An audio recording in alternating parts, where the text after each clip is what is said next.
ဗုဒ္ဓရဲ့အဆိုအရဒီကဘာမှာဖျားငါးစုပွင့်မယ်လို့မှတ်သားဥပါတယ်ဒါပေမဲ့သိပ္ပံယနေ့မှတ်တမ်းများအရဒီကဘာရဲ့တက်တန်းကတော့နှစ်ပေါင်း 4.5 ဘီလီယံတက်တန်းရှိပြီလို့သိရပါတယ်ဒါဆိုရင်ပွင့်တော်မူခဲ့တဲ့ဖျားလေးစုဟာပြီးခဲ့တဲ့နှစ်ပေါင်း 4.5 ဘီလီယံအတွင်းမှာပွင့်ထွန်းခဲ့တာဖြစ်ပါသလားရှင်ဗျာနောက်တစ်ခုကကြတော့နောင်ပွင့်မဲ့မြတ်စွာဘုရားကရောဘယ်တော့လောက်မှပွင့်နိုင်မှာပါလဲလက်ရှိဘုရားအလောင်းတော်ကရောဘယ်ပုံမှာရှိနေနိုင်ပါလဲရှင်ဗျာခုခေတ်လူတွေသိပ္ပံစကားတွေပြောတဲ့အတိုင်းအတာတစ်ခုကအလွန်နည်းပါတယ်မှန်ပါဗျာနော်ဒီကဘာကြီးကိုသူတို့က4.5 ဘီလီယံလို့ပြောတာဟာသူတို့ခံမှန်းပြီးပြောတဲ့စကားများတာဖြစ်တယ်မှန်ပါဗျာ4.5 ဘီလီယံနဲ့ရှေ့ကြတာကိုသူတို့မသိနိုင်ဘူးမှန်ပါဗျာခံမှန်းပြောကြရမယ်ဆိုရင်ဒီကဘာမှာဘုရားငါးစုပွင့်နေဆိုဟုတ်တယ်ဒါကြောင့်ဗဒ္ဒကဘာလို့ခေါ်တယ်မှန်ပါဗျာဘာကြောင့်ဘုရားငါးစုပွင့်တယ်လို့ချွတ်တင်ပြီးတော့သိနိုင်တယ်လဲလို့ဆိုလို့ရှိရင်ကဘာဥကာလကဘာကြီးပျက်စီးသွားပြီးတဲ့နောက်မှာကဘာကြီးကပြန်ပြီးတော့ရှေးပြင်းကြီးကပြန်ဆတယ်မှန်ပါဗျာအာဂါသထဲမှာရှေးပေါက်ကြီးတစ်ခုမိုးတွေရွာတဲ့အခါမှာရှေးပေါက်ကြီးတစ်ခုတည်းဖြစ်လာတယ်အဲ့မှာအပေါ်ကျော်ကတဖြည်းဖြည်းတင်းလာတဲ့အခါကျတော့ဒီကဘာမြေကြီးဖြစ်လာတယ်ပေါ့မှန်ပါဗျာအပူအေးရာသီဥတုကြောင့်ပြောင်းလဲမှုတွေပေါ့နော်မှန်ပါဗျာပြောင်းလဲမှုတွေအဲ့လိုပြောင်းလဲမှုတွေအဲ့ရေပြင်းကြီးရှိနေတဲ့အချိန်မှာရေရှိရင်ကြာပေါက်တယ်ဆိုတဲ့အတိုင်းပဲကြာဘူးကြီး၅ဘူးပေါ်လာတယ်မှန်ပါဗျာအထိမ့်မှန်အနေနဲ့ပေါ်လာတယ်အဲ့ဒီ၅ဘူးထဲမှာ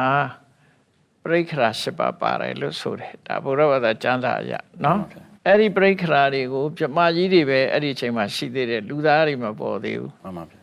အဲ့ပြမကြီးတွေကယူပြီးတော့သူတို့သိမ်းထားတယ်မှန်ပါဗျာအဲ့လိုသိမ်းထားပြီးတော့ဒီကဘာကြီးဟာဒီပျက်စီးသွားတဲ့အချိန်ကလည်းပဲအချိန်မလောက်ကြရဲဆိုတော့ဘယ်သူမှရည်တွက်လို့မရဘူးမှန်ပါဗျာပြန်တီဆောက်နေတဲ့အချိန်ကတီဆောက်ပြည့်သည့်ထီအောင်ဘလောက်ကြရဲဆိုတာမရှိဘူးအဲ့ဒါတွေကိုကပ္ပဣယံလို့ခေါ်တယ်ပျက်စီးနေတဲ့အချိန်ပိုင်းကိုတံဝတ္တကပ္ပပျက်စီးပြီးသွားတဲ့အချိန်ကိုတံဝတ္တထာယီဒီလိုခေါ်တယ်ပြန်တီဆောက်နေတဲ့အချိန်ကိုဝိဝတ္တပြန်တီဆောက်လို့ပြည့်စည်သည့်ထီအောင်ဝိဝတ္တထာယီလို့ဒီလိုအတိုင်းတာကြီးအလွန်ကြီးမားတဲ့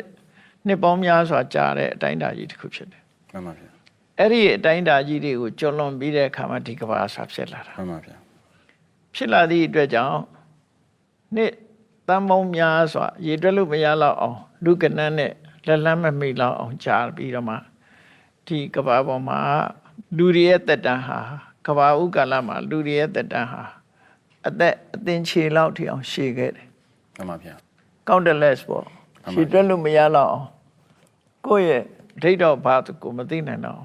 ရှည်လျရတယ်လို့ပြောအဲ့ဒီကနေပြီးတဖြည်းဖြည်းလူတွေရဲ့စိတ်တွေသဘောထားတွေကြောင့်တက်တန်းတွေကပြန်ဆုတ်လာတယ်ပြန်ဆုတ်လာတဲ့အခါမှာ4000 တန်းလောက်ထိအသက်တိုးလာပြီဆိုတာဒီဆုတ်တယ်ဆိုတာမနေ့ကတနေ့ကလို့မဟုတ်ဘူးနှစ်ပေါင်းများစွာအကြာကြီးမှန်ပါဗျာဆုတ်လာပြီးတော့မှနှစ်4000 တန်းမှာလူတွေရဲ့တက်တန်း4000 တန်းမှာကကုတ္တနာမြတ်စွာဘုရားပွင့်တယ်မှန်ပါဗျာ4000ကနေတဖြည်းဖြည်းဘုရားပွင့်ပြီးတဲ့နောက်ရောကျသွားပြီးခဏိခေတ်လို့ပေါ့လူတွေဟာအသက်တိုးလာတယ်ထိတဲ့တိုးတဲ့ခေတ်မျိုးရောက်အောင်မယ်လို့ဆိုတယ်မှန်ပါဗျာ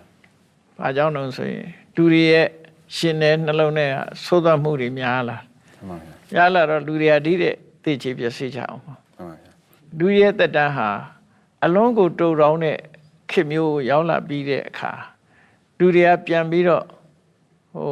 လူတွေရဲ့စိတ်တွေကစိတ်ပြောင်းကုန်တယ်လူတွေအများကြီးသိချေပြစီသွားတဲ့အခါမှာကျင်နာစိတ်ကလေးတွေပေါ်လာတယ်မှန်ပါဗျာအဲ့ဒီအကျင်နာသနာတဲ့စိတ်ကလေးတွေမေတ္တာစိတ်လေးတွေကြောင့်လူတွေရဲ့အသက်ဟာပြန်ရှည်သွားမှန်ပါဗျာရှည်ပြီးတဲ့အခါခုနမရေမတွက်နိုင်တော့အောင်ကြာညောင်းတဲ့တက်တန်းကိုရပြီးတခါပြန်ပြီးတော့လူတွေရဲ့တက်တန်းပြန်ရော့ကြလာမှန်ပါဗျာအဲ့ဒီပြန်ရော့ကြလာတဲ့ဖရာတဆူနဲ့တဆူချားမှဆိုရင်မြေကြီးဟာတယုဇနာကြော်လောက်မြင့်တက်သွားတယ်မှန်ပါဗျာတယုဇနာကြော်မြင့်တက်တယ်ဆိုကြတဲ့ကသူကဒီနှစ်နဲ့ပြောတာမဟုတ်တော့မှန်ပါဗျာမြေကြီးကမြင့်တက်တယ်ဆိုတာခဏိခေတ်မှာလည်းပဲရှေးဟောင်းပစ္စည်းကdo for you ရတာမဟုတ်လားမှန်ပါဗျာမှန်ပါတော့အဲ့မြေကြီးမြင့်တက်သွားတဲ့အခါနောက်မှာနောက်ဖရာတဆူပွင့်တာဖရာတဆူချားဟာအတော်ကိုကြာမှန်ပါဗျာအဲ့တော့4.5 ဘီလီယံလို့ပြောလို့ပဲရမှာနော်တစ်ကမ္ဘာလုံးကိုမှန်ပါဗျာဖရာတဆူနဲ့တဆူချားကိုပဲနေဦးကြီးကြာတာပေါ့မှန်ပါဗျာဒီကမ္ဘာမြေကြီးကမပြည့်စည်သေးဘူး အဲ့ဒါလို့ပြန်ဆုတ်လာပြီးတဲ့နောက်မှာအနှစ်3 သန်းတော့ရောက်တဲ့အခါမှာကောဏကမဏဖျားပွင့်တယ်အဲ့ဒီဟာလေတခါပြန်ပြီးတော့လူတွေရဲ့အကျင့်စာရိတ္တစိတ်နေသဘောထားတွေပြက်ပြားလာတဲ့အခါနောက်ဆုံးမှာအသက်တန်းတွေတိုးပြီးသေကြီးပြည့်စည်တဲ့အဆင့်ရောက်သွားပြီတခါပြန်တက်သွားမယ်တင်ပါဗျာအဲ့လိုတက်လိုက်ဆုတ်လိုက်သက်တန်းဟာဘလောက်ကြာလဲဆိုရင်အကြာကြီးပဲပြောရမှာမှန်ပါဗျာအဲ့ဒီကတစ်ခုတင်ပဲ4.5 ဘီလီယံကကြမှာကမှာမှန်ပါဗျာအဲ့ဒါလိုလည်းမမိပါဘူးဒီဟာတော့နော်အဲ့လို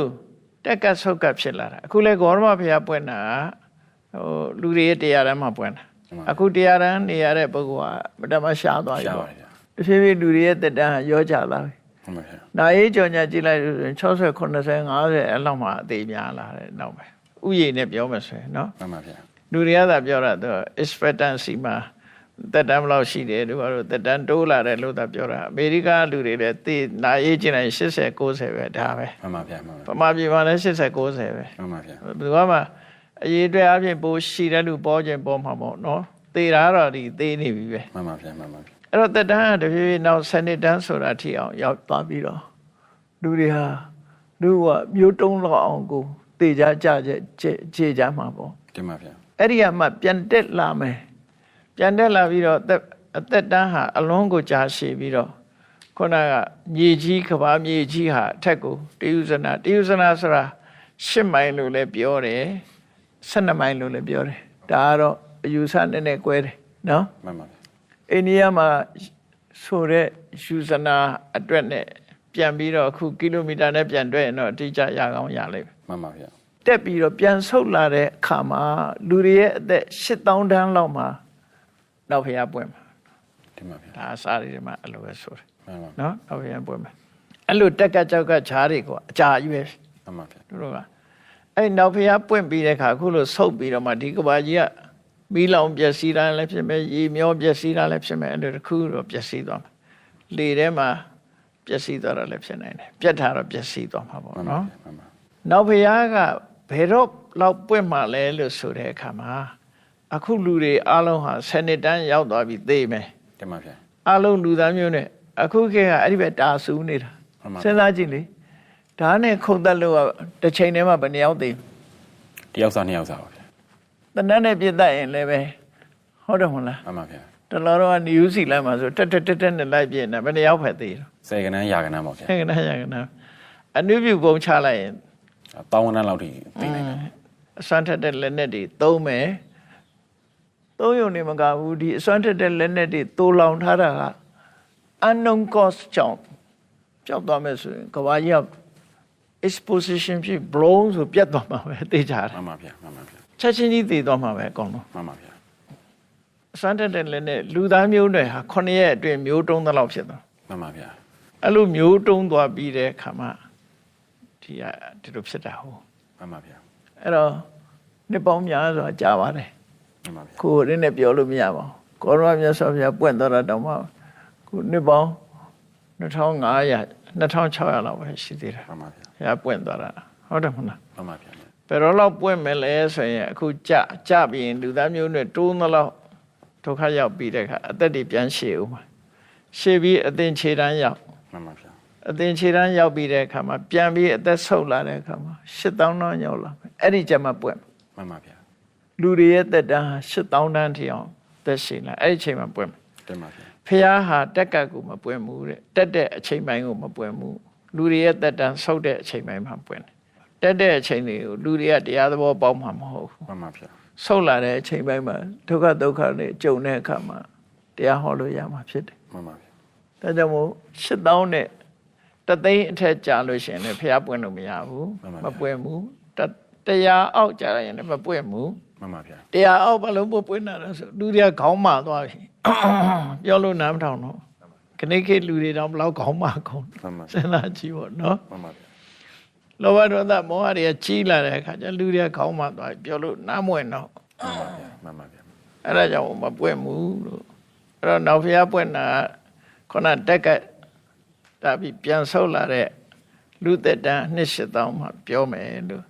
ဘီလီယံနဲ့တွက်ပြလို့လည်းမရဘူးဒါတော့နော်ဘာလို့ဆိုတက်တာအကြတာမြန်တာလည်းရှိမယ်နှေးတာလည်းရှိမယ်သူပြောလို့မရဘူးနော်တင်ပါဗျာ